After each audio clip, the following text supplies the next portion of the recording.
Hey guys, Joe here. My Hello Kitty pedal. I know I'm a dork.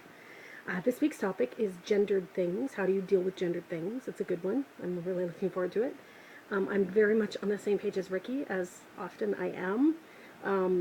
I just watched all the videos from the week, and Ricky had said that when it came to medical stuff, sex is different than gender, and biologically I am female. And when you're talking about what kinds of medical needs I might have, I get that I have some female medical needs, I guess, that are different than male medical needs. I don't like it, but it is what it is.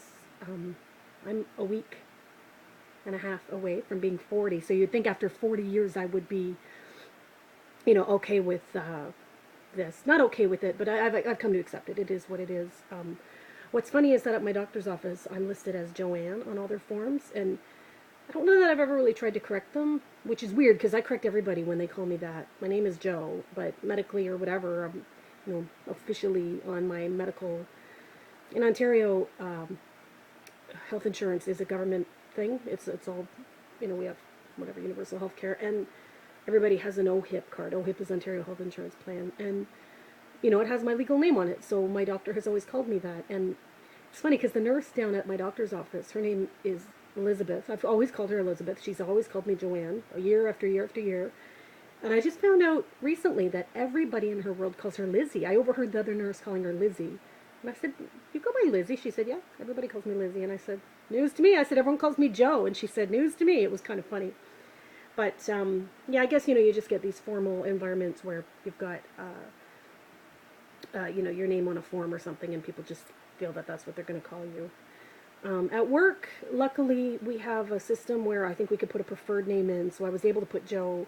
Joe is on my diploma from when I graduated college. It's on some of my credit cards, but legal documents, it's still my birth name, which kind of annoys me. But whenever I can get away with a form that doesn't require a legal name, I'll always put Joe, and I will usually put Mr. if it requires a title, but I don't prefer a title. In fact, the best part is if I don't have to put a title in, I won't. That's my preference.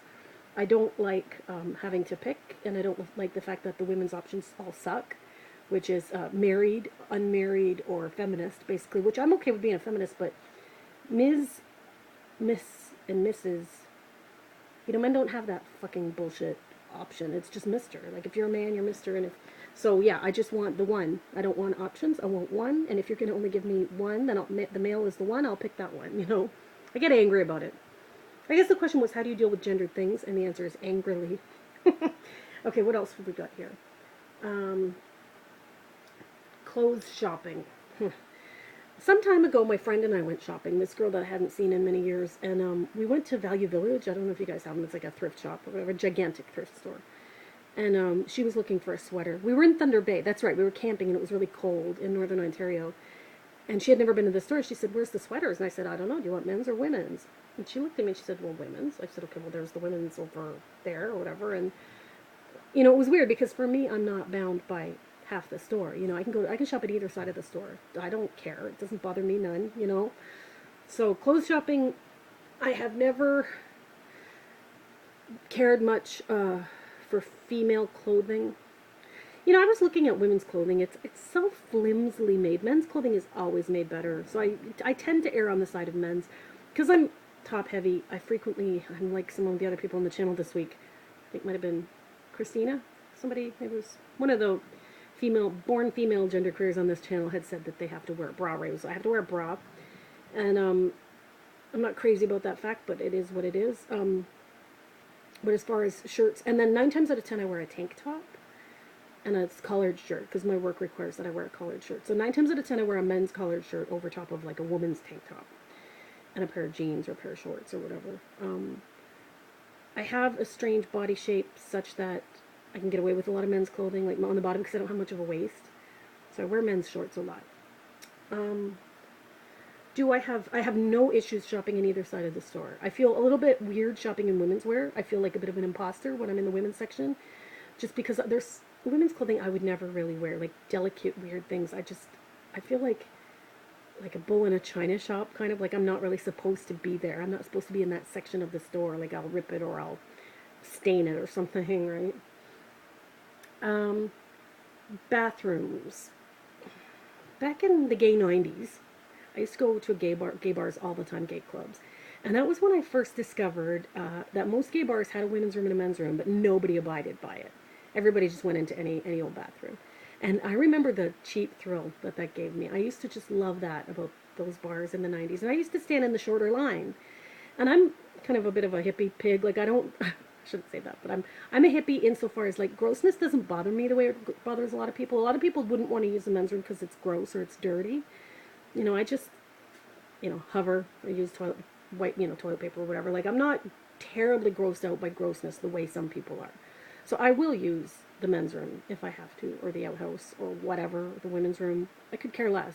I couldn't care less. It doesn't bother me at all. Speaking of which, yesterday I was at the casino and I accidentally went into the men's room. And it was kind of funny because when I walked in the room, it was just like a room of urinals. And like somebody could have been standing there, but nobody was. And I almost just kept walking and was about to go to a stall. And I thought, oh, I guess because men are going to be standing there with their penises exposed, I guess I should go in the ladies' room. But it kind of made me chuckle because it's not in my nature to just go, oh, like a woman who would walk into that situation, go, oh my God, I'm in the wrong room. Whereas I just thought, well, I guess for the sake of other people's comfort, I kind of stopped myself. But I'm not uncomfortable with nudity. I'm not uncomfortable with other people's body parts, visible, visible, whatever. I don't really care. Times when I can use a gender-neutral bathroom, I'm just trying to think if there's ever been a time when it's always the single stall, and usually I will use it. Some of the other people on the channel this week were saying that they don't like to use it because it's often the handicapped room or the family room. I'm one of these people. Handicapped is different. I feel strongly about handicapped stuff. But, for instance, there's a big push around here to have something called pregnant parking or family parking, where they'll give preferred parking spaces to mothers with children. You'll see different signs. One sign in particular, ooh, thunder. This is exciting. We've been in the middle of a terrible, terrible drought, and it's raining right now, and it's exciting. I buy my vegetables from a local farmer. It's a CSA, like a community-supported agriculture. I prepay her for the season, and I pick up vegetables once a week. And she's been doing the rain dance all season, so this is kind of exciting. Anyway, what was I saying? Casino bathroom. I've lost my train of thought. It'll come back to me. What were we saying? Bathroom, forms, shopping. It would have been the bathroom subject. Oh well. I don't have problems with viewing other, like, oh, that's right, I was talking about pregnant parking. Sorry about that. There's a sign that says expectant mother parking. And whenever my mother's with me, I always make a big stinky point of parking there. And she gets so upset because she thinks it's for pregnant women. And I said, no, you're a mother and you're expectant that one day I'm going to return to Catholicism. That's all it means. And she's like just livid. But I don't believe that pregnancy is a disability. I don't believe having children is a disability. And nor do I believe that, knowing your gender makes you special. The fact that I don't have a sign on the door for my gender means I have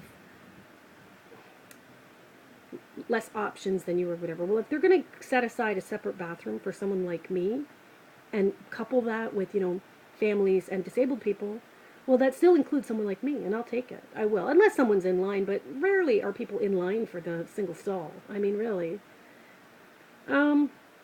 Typically, I just go to the women's room. I guess it's just easier considering the way I look. And again, I work in the school board system, so I'm often in elementary schools to high schools. And in the summer, I work in empty buildings. So I'm usually in the building by myself. The caretakers, maybe down the hall or something.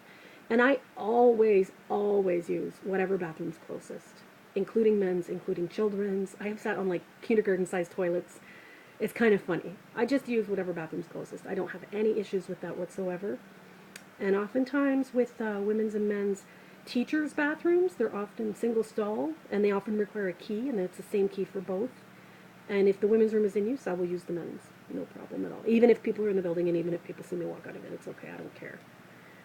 Great topic. Sorry I missed last week. I had previously done that subject. I'll have to put the link to, about a year ago, we did designated female at birth, so I had previously done that subject. I didn't feel the need to again.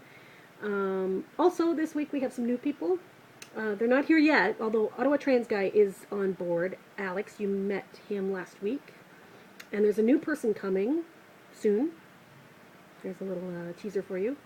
And then, of course, Andrea and Christina, I believe, are our new people as well. So it's just awesome because a whole bunch, new faces, new experiences, new impressions. So hopefully the new people will be on board for next week, and I'll see you guys next week. Bye-bye.